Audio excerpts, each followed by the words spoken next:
Assalamualaikum warahmatullahi wabarakatuh. Alhamdulillahilladzi qala an nafsihi laysa kamitslihi syai' wa huwas samiul basir. Walhamdulillahilladzi ja'alana minal muwahhidin. Walhamdulillahilladzi ja'alana min ummati sayyidina Muhammad sallallahu alaihi wasallam. Amma ba'du. Allahumma salli wa sallim wa barik ala sayyidina Muhammadin al-Fatih lima ughliq wal khatim lima sabaq nasirul haqqi bil haqqi wal hadi ila siratal mustaqim wa la alihi haqqa qadrihi wa miqdarihi al-azim. Para tuan guru, para masyayikh, para kiai yang dimuliakan Allah, jamaah yang ingin akidahnya murni, saya pun sedang berusaha selalu memurnikan akidah saya. Jadi saya ini bukan merasa paling murni, tapi sedang berusaha menghubungkan kalbu ini dengan kalbu Rasulullah, menghubungkan akal kita dengan pemahaman Rasulullah sallallahu alaihi wasallam, menghubungkan ruh kita dengan ruh Rasulullah sallallahu alaihi wasallam. Akidah ahlu sunnah itu tidak keluar dari Al-Quran dan sunnah. Cuma sayang, sifat 20 yang dulu mudah itu sekarang dianggap sulit karena tidak bersanad. Maka sekarang malam ini saya ringkas. Mau nggak dapat ringkasannya? Mau? Ya. Jadi ternyata tauhid itu kalau mau dibagi-bagi bisa banyak. Kalau di kajian-kajian yang sudah direkam oleh kawan-kawan kita, saya pernah menjelaskan tauhid surat Al-Ikhlas, ada ahadiyah, ada samadiyah. Sekarang ada pembahasan tauhid yang barangkali jarang dibahas juga, yang dituliskan dalam surat Asy-Syura ayat 11. Di lafaz awalnya disebut falikul habbi wan nawa. Ini disebut dengan tauhid af'al. Apa namanya? Tauhid af'al. Bahwa tiada di alam semesta ini yang berbuat, yang berperan kecuali Allah Subhanahu wa taala. Kenapa Allah sebut habbi? Kenapa Allah sebut biji? Biji itu kecil sekali. Jangankan kamu yang besar, biji kecil pun Allah yang mencipta. Biji kecil pun Allah lah Tuhannya. Tuhannya si biji adalah Allah. Apalagi tubuh ini. Ini disebut dengan tauhid af'al. Ini yang mudah ya. Kalau susah belajar sifat 20, saya kasih yang mudah. Ini yang mudahnya. Kita loncat langsung masuk tengahnya. Laisa kamitslihi syai'. Laisa tiada, kamitslihi yang seperti semisalnya. Itu dua tuh, ka misli. Ka seperti, misli semisalnya. Jangankan mirip dengannya, mirip dengan yang semisalnya pun tiada. Paham? Laisa kamitslihi syai', sesuatu pun. Tapi Al-Imam Fakhruddin Ar-Razi, nama saya Ar-Razi tapi bukan Fakhruddin ya, itu Fakhruddin Ar-Razi. Ternyata imam ini dikafirkan oleh kelompok ekstrim ya, cuma karena dia tidak sesuai dengan kelompok Hanabilah di zamannya. Apa kata Imam Fakhruddin Ar-Razi? Laisa kamitslihi syai'. Ka di situ menguatkan misli. Artinya tiada yang serupa dengannya sesuatu pun. Coba bayangkan semua yang kita tahu. Coba bayangkan. Sudah. Coba bayangkan semua yang kita tahu. Mulai dari malaikat, aras, kalau tahu. Pernah ke ujung bumi? Ujung Medan aja belum ya. Udah pernah ke ujung Sumatera? Udah pernah ke Sabang belum? Udah pernah ke Mentawai belum? Belum. Jangankan ujung langit, ujung bumi pun kita belum lewati. Ujung Sumatera pun kita belum lewat, apalagi ujung langit. Maka sungguh main-main jika ada orang membayangkan Allah bertempat di satu tempat. Laisa kamitsli syai', ini namanya tauhiduz zat. Apa namanya? Bahwa zat Allah itu sesuatu yang berbeda dengan segala sesuatu. Mahma tasawwarta bibalik fallahu bikhilafi dzalik. Apapun yang terbayang di dalam dirimu mengenai Allah, Allah berbeda dengan itu. Bayangkan apa saja, Allah beda dengan itu. Sebut istawa, terbayang sesuatu? Allah bersemayam di atas arsy, terbayang sesuatu? Allah bukan begitu. Disebutkan dalam surat Al-Fat, yadullah fawqa aydihim, tangan Allah di atas tangan mereka. Terbayang tangan? Allah bukan begitu. Paham? Ada hadis Nabi, yanzilu rabbuna, Allah turun setiap sepertiga malam terakhir. Terbayang sesuatu? Turun, terbayang apa? Dari atas ke bawah. Allah bukan seperti itu. Gampang gak akidahnya? Jadi gak perlu pakai takwil, gak perlu juga pakai tajsim, gak perlu ditakwil-takwil, diakal-akali, gak perlu juga diserupa-serupakan dengan jisim. Cukup katakan Allah beda dengan semua itu. Inilah penjelasan imam ahli hadis dulu, namanya Imam Al-Khattabi. Imam siapa? Al-Khattabi. Beliau ternyata pernah berinteraksi dengan murid-murid Imam Abul Hasan Al-Asy'ari, imam yang mensyarah pertama kali Sunan Abi Dawud, kitab hadis, imam ahli hadis ini.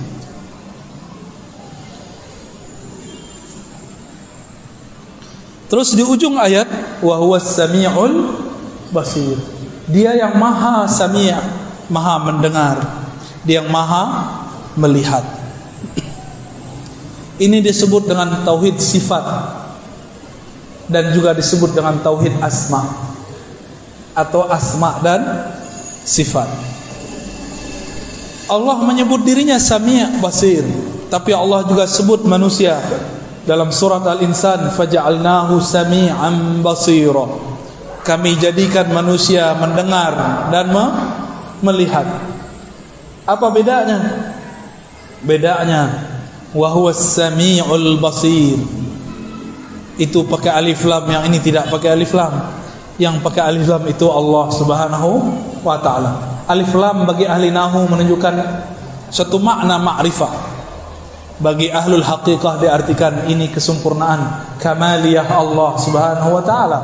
Alifnya alif kamaliyah, jamaliyah, lamnya lam jalaliyah, keagungan Allah Subhanahu wa taala.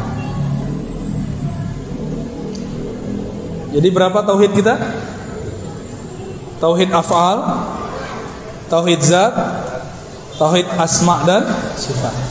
Tapi tauhid asma sifat kita beda dengan asma sifat kelompok sebelah. Kelompok sebelah memaksakan bahwa Allah itu bertempat.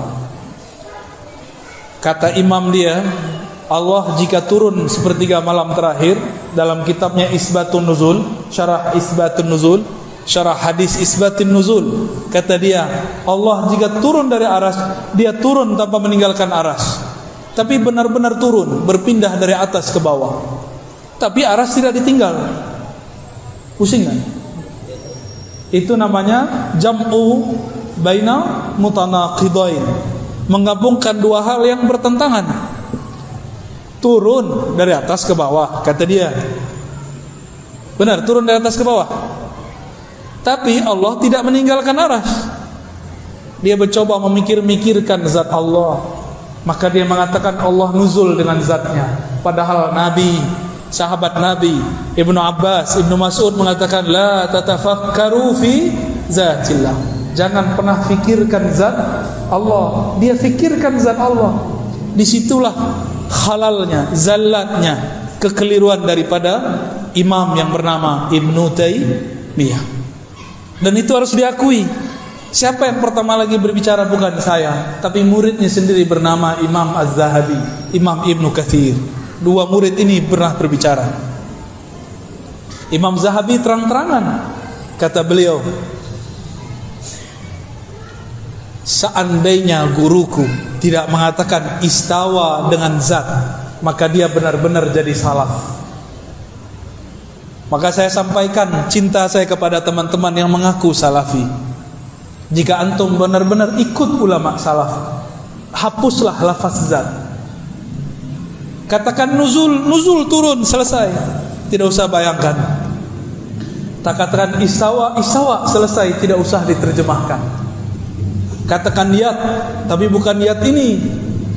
Tapi jangan ditakwil, dibayang-bayangkan. Ya. Namun zaman ini zaman yang sudah berbeda. Orang-orang sudah banyak mulai terjebak pada menyerupakan Allah dengan benda.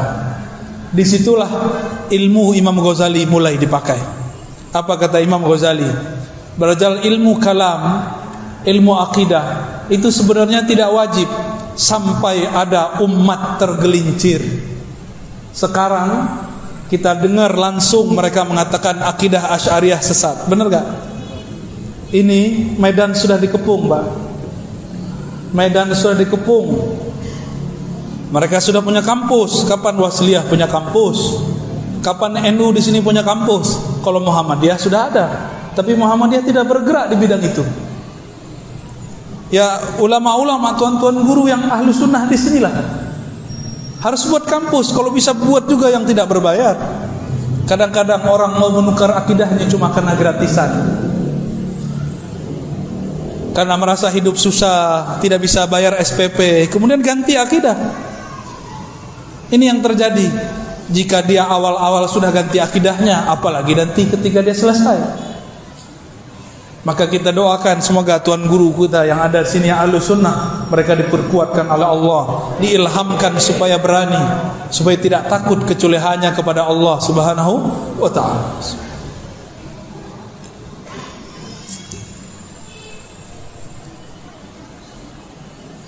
Itu pembagian versi surat Asy-Syura. Masih banyak pembagiannya. Ini tauhid itu banyak baginya. Mau yang ribet lagi nggak? Yang ribet atau yang mudah? Yang mudah surat Al-Ikhlas. Di surat Al-Ikhlas ada 4 tauhid di situ. Pertama tauhid ahadiyah. Qul huwallahu ahad. Katakanlah Allah itu dialah, hanya Dia yang sendiri. Maka Allah dulu sendiri, sekarang tetap sendiri. Allah istawa di atas aras, bukan berarti Allah duduk di atas aras. Wa huwa mustaghnin 'anil 'arsy. Seperti dikatakan oleh Imam At-Tahawi menjelaskan ayat-ayat tentang aras. Allah maha tidak memerlukan aras. Araslah yang memerlukan Allah. Maka jangan bayangkan Allah duduk.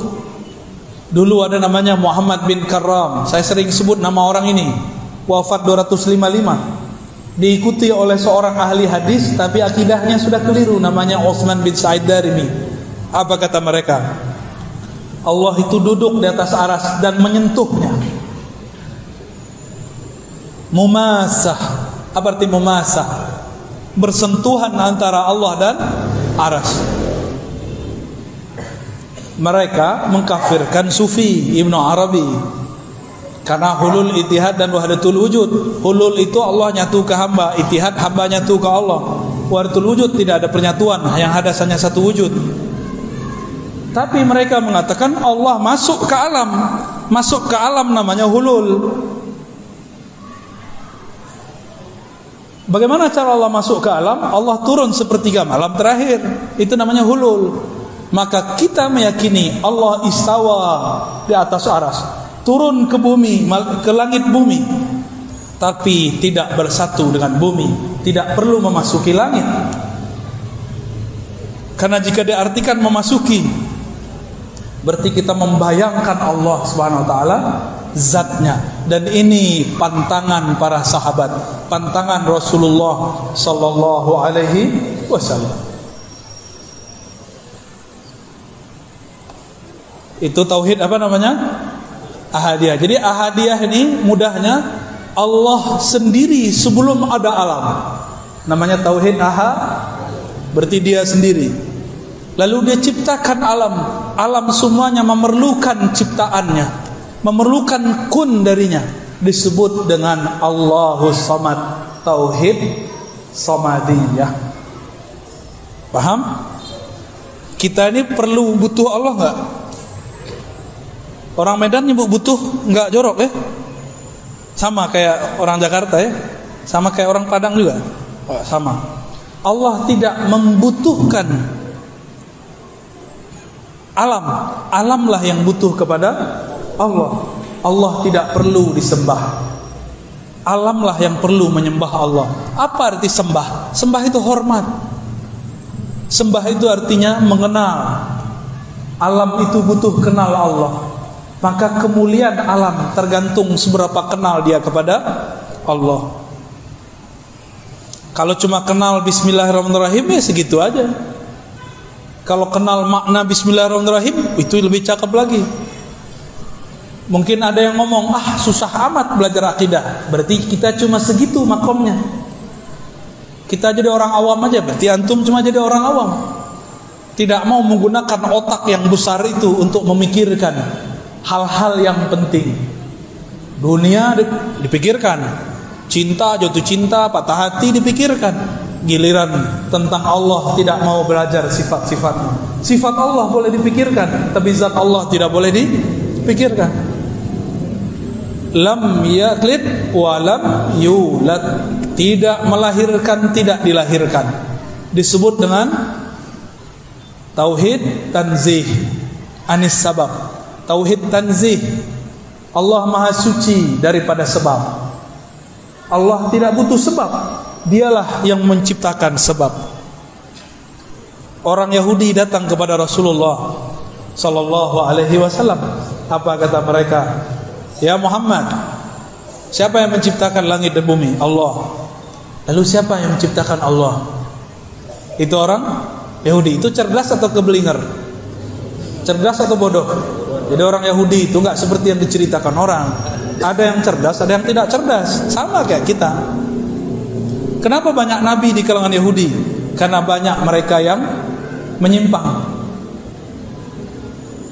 Jadi jangan bangga dulu orang Yahudi jadi Yahudi. Ya, katanya dulu orang Batak daftar jadi orang Yahudi ya, nggak diterima ya. Loh janganlah, jangan daftar lah. Orang Melayu mau jadi orang Yahudi juga janganlah ya.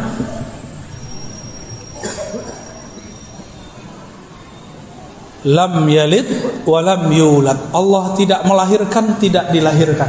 Berarti Allah tidak menyebabkan sesuatu atau disebabkan sesuatu. Tapi dialah yang menciptakan semua sebab.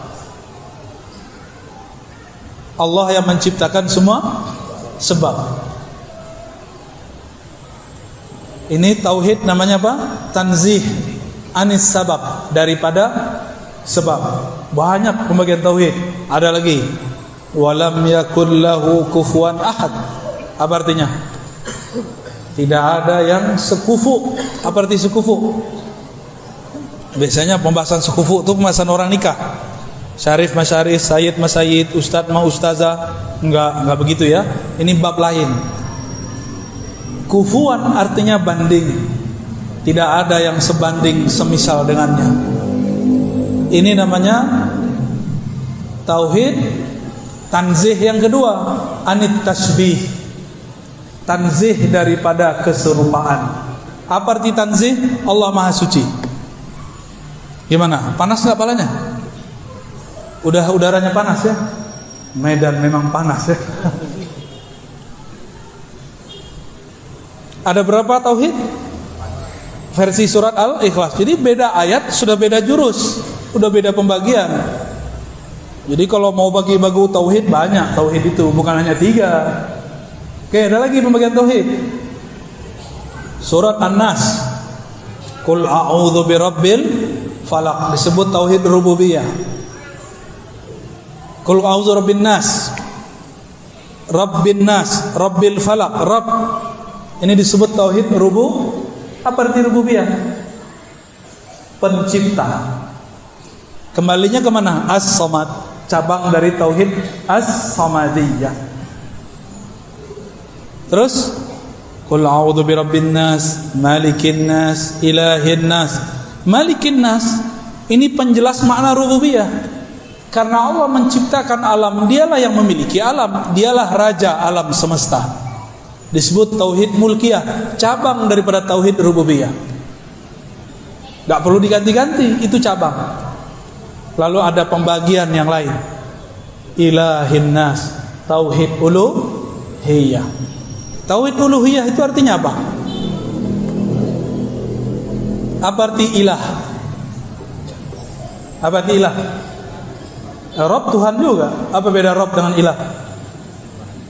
Sesembahan. Kalau Rob, Robbi, Robbana. Apa arti Rob? Allah, Tuhan yang bersifat mencipta. Apa arti Rob? Alhamdulillahi Rabbil Alamin. Segala puji milik Allah, pencipta alam semesta. Itu arti Rob. Di dalam tubuh kita ada miliaran alam. Setiap sel itu satu alam. Setiap ada pembuluh darah satu alam. Satu pembuluh, satu rambut, satu alam. Di tubuh ini banyak sekali alam. Maka manusia disebut dengan alam kecil, al-alam as-saghir. Maka kalau disebut alhamdulillahi rabbil alamin, tidak usah bayangkan yang di luar, bayangkan kita. Segala puji, terima kasih ya Allah yang menciptakan tubuhku dari yang sel terkecil zarah sampai tubuhku yang besar. Itu namanya tauhid rububiyah. Cuma sayang sekali kata rububiyah oleh kelompok sebelah dipakai untuk istilah yang aneh. Kata mereka ada tauhid al-musyrikin, ada tauhid orang musyrik. Gimana tuh Dr. Thohir? Tauhid orang musyrik nyambung nggak? Tauhid mengesahkan satu, musyrik menyekutukan, nyambung nggak? Itulah akibat karena mereka mengharamkan kitab-kitab mantik. Mantik ini jadi senjata ulama-ulama di tanah Melayu dari zulum. Itulah pertahanan mereka salah satunya ketika berdebat. Tapi zaman sudah berubah. Sekarang zamannya bukan mantik, zamannya mana dalilnya. Jadi para ustadz, para kiai, tuan guru, jangan lagi bangga-bangga dengan mantik. Sekarang pelajari dalil. Dalil menurut mereka, dalilnya adalah Quran Sunnah. Ayat sekian, hadis sekian.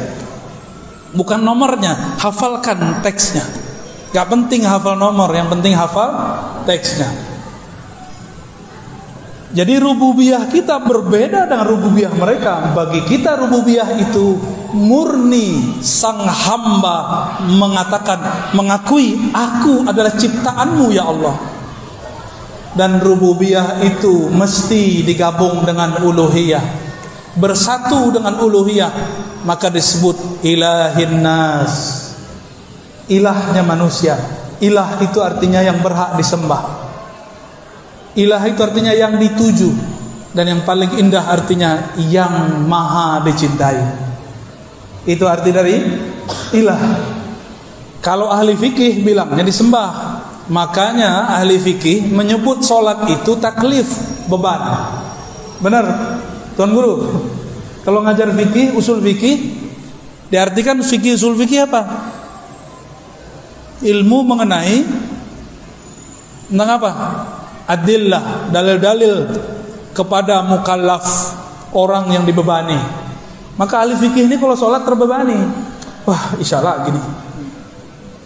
Ya, subuhlah gini. Itu ahli fikih biasa. Tapi kalau fikihnya faqih robbani, itu beda. Kalau faqihnya sudah sampai kepada tauhid uluhiyah, uluhiyah ini dia cinta kepada Allah. Kalau kita cinta seseorang, malam pun kita jaga dia. Bapak ibu ini yang sudah punya anak, ibu-ibu punya anak, ya. Kalau anak kita bangun nggak? Bangun. Anak kita minta minum, kita ambilkan minum. Anak kita minta susu, kita susui. Maka disebutlah orang tua itu kama rabbayani saghira. Rabba itu mengurus urusan ciptaan. Maka nur rububiyah itu Allah turunkan kepada orang tua, bukan kepada berhala, seperti akidah kelompok sebelah. Nur rububiyah itu Allah turunkan kepada orang tua. Maka disebutlah Allah berwasiat, wa wassaynal insana biwalidayhi ihsana. Karena di dalam diri mereka ada satu nur, namanya nur rububiyah. Inilah yang kita baca, Rabbighfirli wali walidayya. Ya Allah, ampunkan aku dan kedua orang tuaku. Warhamhuma, sayangi keduanya. Kama rabbayani, sebagaimana mereka mengurusku dengan penuh kasih sayang di waktu kecil. Berarti rububiyah itu berkaitan dengan Rahman.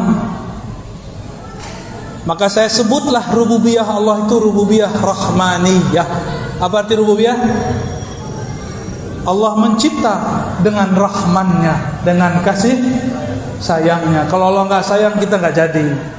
Maka kalau ada orang bunuh diri, dia sedang mengkhianati kasih sayang Allah Subhanahu wa ta'ala. Makanya Allah marah kepada orang yang bunuh diri, disiksa dia, kecuali di syariat Nabi Musa. Itulah tauhid uluhiyah.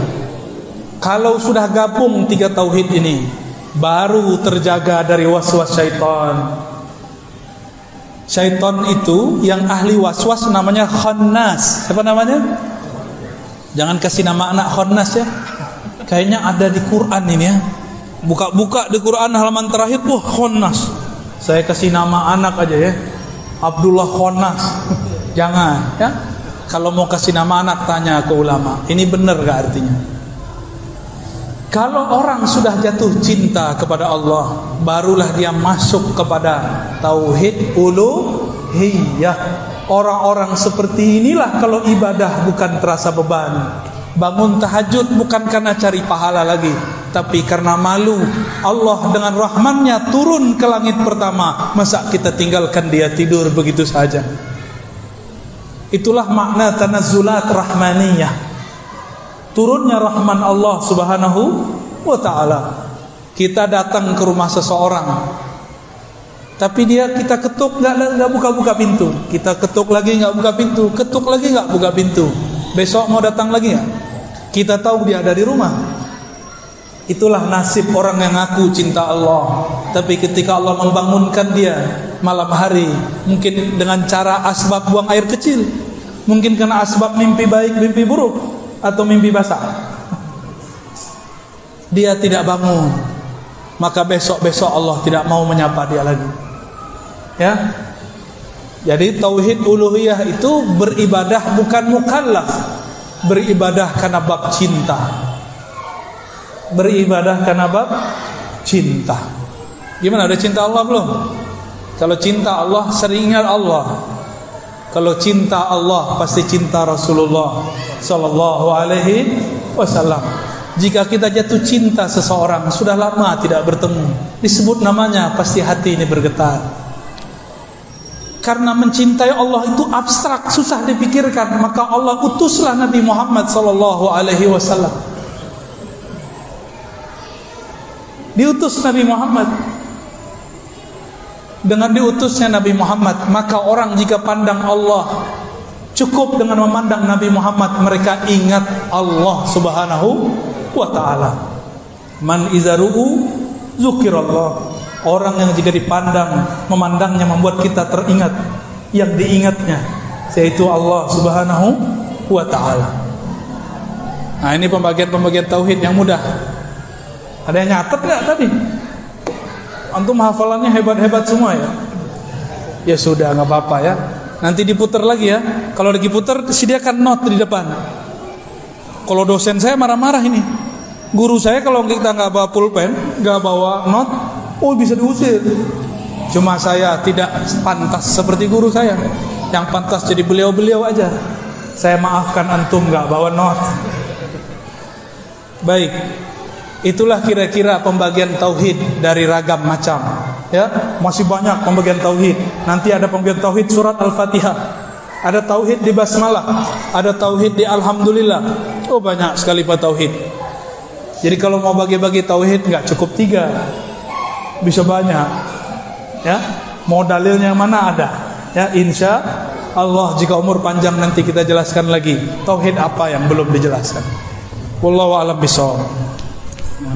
Ada pertanyaan di dalam doa terdapat beberapa ayat yang mengatakan Allah bagaimana memaknai ayat tersebut dan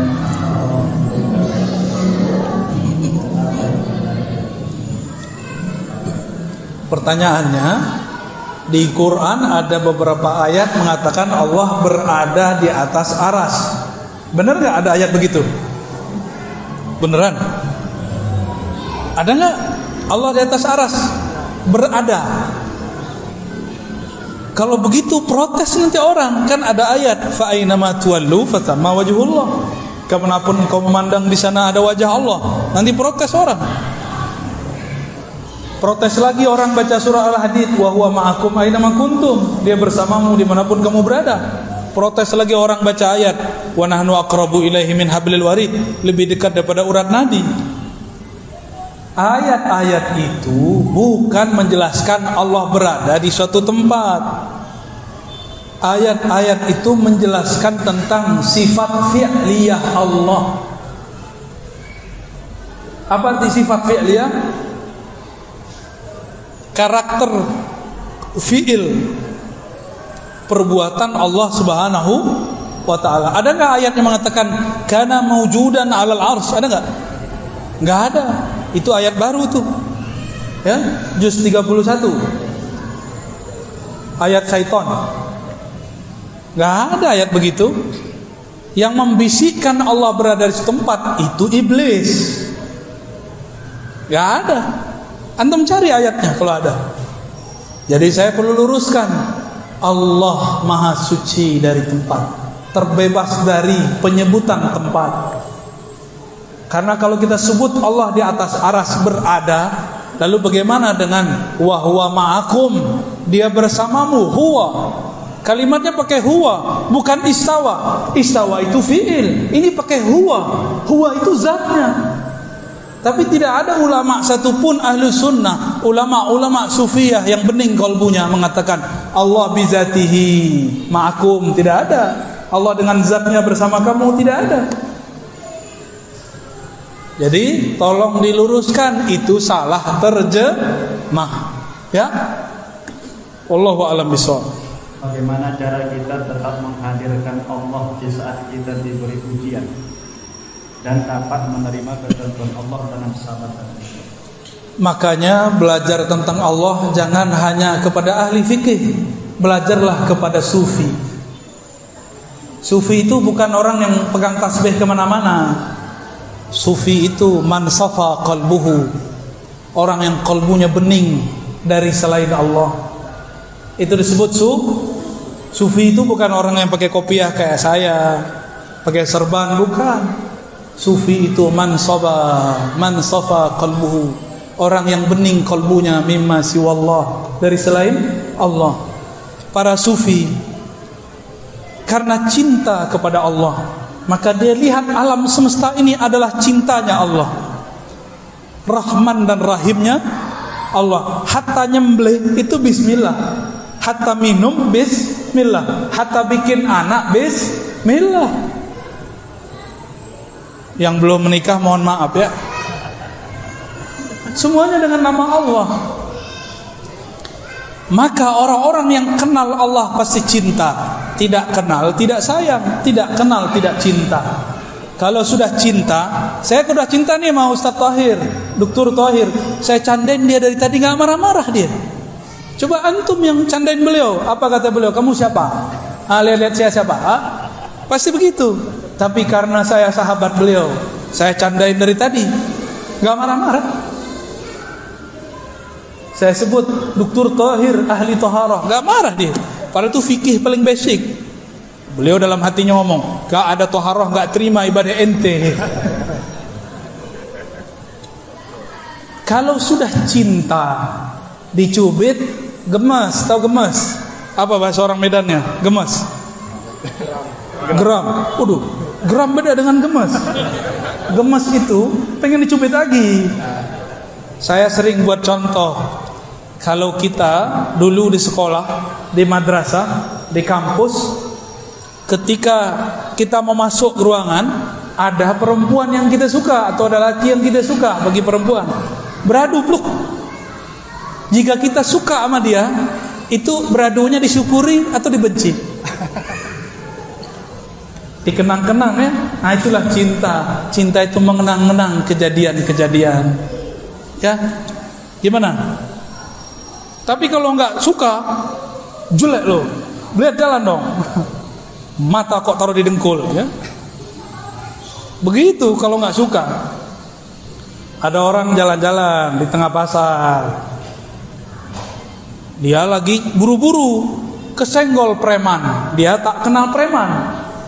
Apa kata preman? Apa kau? Hah? Dikejar dia tuh ya. Kurang ajar kau, ini wilayah aku ini ya. Tapi kalau kenal gimana? Lah, Dr. Thohir, tohirkan saya. Preman bertato disenggol Dr. Thohir, malah minta ditoharohkan. Karena sudah kenal. Saya kaget dibawa oleh seseorang di satu kampung, pakai motor, pakai mobil dia.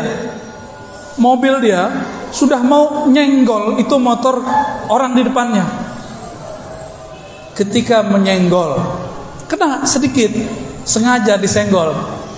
Orang itu mau marah, udah mau turun tuh, ya. Tahu-tahu dibuka kacanya, lah Ustaz, nggak jadi marah.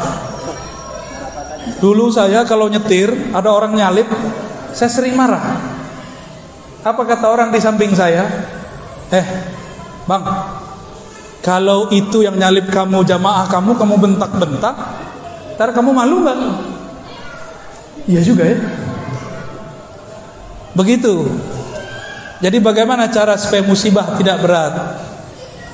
Ujian itu musibah. Musibah itu sesuatu yang dikenakan ke badan, dikenakan ke hati pikiran.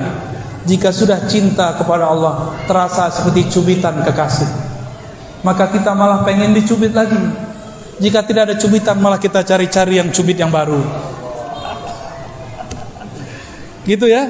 Cukup? Terakhir Bu yang Terakhir dan mohon izin kepada Bapak Ibu, habis pengajian ini tidak ada salam-salaman dan kami akan sholat di luar nanti karena mau mengajar sholat lagi.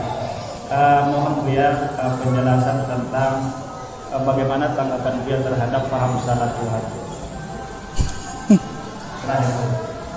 Paham salafi wahabi. Salafi wahabi sama. Mereka itu saudara kita. Mereka masih syahadat gak? Meskipun mereka menganggap kita tidak bertauhid yang benar, kita tidak perlu mengatakan hal serupa. Meskipun mereka mengatakan Dr. Thohir ini penyembah kubur karena suka ziarah kubur. Saya mau diajak ziarah kubur, tapi karena waktu tidak cukup, saya mengatakan, sorry dokter, aku lagi tidak mau menjadi penyembah kubur. Kuburiyun, kita nih dituduh sebagai kuburiyun. Perlu nggak membalas orang yang tidak mengerti dengan emosi? Mereka itu cuma tidak mengerti kita. Mereka itu tidak kenal siapa kita, bahwa kita sebenarnya cinta mereka. Maka saya mengimbau kepada semua yang di kolbunya ada cinta kepada Allah, cinta kepada Rasulullah. Irhamu man fil ard. Sayangi makhluk di bumi. Jangankan salafi, anjing aja kita sayang, kucing aja kita sayang, ular aja kita sayang, kecuali ular yang manggu sholat. Hewan tidak berakal kita sayang, apalagi mereka. Tapi bagaimana sikap kita secara keilmuan? Secara keilmuan, namanya ilmu, itu boleh kritik mengkritik. Namun Allah mengatakan innamal mu'minuna ikhwah. Orang beriman itu bersaudara, kecuali mereka sudah nggak anggap kita bersaudara. Sepertinya begitu. Karena imam mereka punya kitab tauhid. Kata imam mereka, sufi-sufi, asy'ari itu orang-orang sesat. Orang yang maulid itu sama dengan Nasrani. Orang yang tawassul itu syirik akbar. Antum dituduh syirik akbar. Akbar artinya apa? Syirik akbar sama dengan kafir. Sama, dan mereka nggak sadar itu. Mereka mengatakan tabarruk, ngambil berkah kepada orang soleh. Itu disebut dengan ubadul kubur, penyembah-penyembah kubur. Kalau begitu sahabat Rasulullah semuanya penyembah kubur, karena mereka suka berziarah kepada Rasulullah. Mereka bertabarruk dengan Rasulullah hayyan wa mayyitan, baik Nabi hidup ataupun sudah wafat. Ini akhir yang mau saya sampaikan. Kata Abu Juhaifah, ketika Rasulullah datang ke Mekah, maka kami para sahabat mengambil tangannya.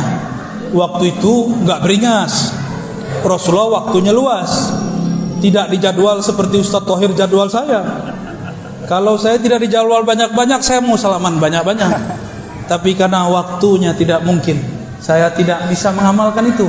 Karena satu lagi, saya tidak pantas dicium tangannya. Cuma orang-orang cium juga tangan kita. Saya tahu aib saya, Bapak Ibu. Saya tahu dosa saya. Saya tahu posisi saya di hadapan Allah, bahwa saya ini orang yang hina. Makanya saya minta kepada panitia, tolong jangan dikondisikan salaman, cukup bil qulub, dengan hati. Namun kadang-kadang para muhibbin, orang cinta, dia lupa, kalap, dikejar juga. Mohon maaf ya. Jadi bagaimana sikap kita? Lihat Nabi SAW. Nabi tangannya diperebutkan, Nabi meludah, air ludahnya diperebutkan. Itu sahabat ambil ludah Nabi, sahabat yang di belakang nggak kena, maka diambil tangan sahabat yang sudah menempelkan air ludahnya kepada mukanya, diambil tangannya, dicium. Gimana? Syirik nggak tuh? Itu ada di Sahih Bukhari. Mungkin mereka nggak baca Sahih Bukhari ya. Oh, ini khusus buat Nabi. Lah, Anas bin Malik ditemui oleh seorang tabi'in. Kata tabi'in ini, wahai Anas, wahai Sayyid, pelayan khidmah kepada Rasulullah, izinkan aku mencium mata yang dulu matamu memandang Rasulullah sallallahu alaihi wasallam. Dulu ada sahabat diludahin oleh Rasulullah, atau air ludahnya adalah Rasulullah masuk ke dalam mulutnya. Ada sahabat yang memakan darahnya Nabi. Apa kata si tabi'in ini? Wahai Tuan Jabir, izinkan aku mencium lidah yang dulu lidah itu pernah merasakan air ludahnya Rasulullah sallallahu alaihi wasallam. Syirik enggak? Mereka tidak faham bab cinta. Kita maklumi. Ya. Masa orang yang faham tidak bisa sabar kepada orang tidak faham? Sabar sampai Imam Mahdi keluar. Ya. Kalau kita mati sebelum itu ya sudah mati aja. Ya. Semoga umur kita sampai. Maka mereka tidak percaya kepada zuriat Nabi Habaib. Benar enggak? Mereka tidak percaya kepada mazhab. Mereka tidak percaya kepada sufi. Mereka tidak percaya kepada akidah Asy'ariyah Maturidiyah. Tidak apa, kita maafkan. Tidak usah kita rusuh. Maka saya sering katakan, saya begini ini bukan untuk menolak mereka, tapi ingin memperkuat sesama kita. Jadi niatkan ngaji, memperkuat keahlusunnahan kita, bukan untuk berdebat dengan mereka. Karena yang belajar ingin berdebat tidak dapat mencium bau surga sejauh 500 tahun perjalanan. Maka saya minta ampun kepada Allah, karena dulu pernah berniat belajar sunnah, khatam Sahih Bukhari Muslim, niatnya untuk berdebat mereka. Benarlah kata Sayyidina Ibn Abbas, al-ilmu lillah, ilmu milik Allah. Dan ilmu itu dia enggan kecuali mengarahkan, membimbing orang yang punya ilmu itu kepada Allah Subhanahu wa ta'ala. Jadi sama-sama kita doakan mereka ya.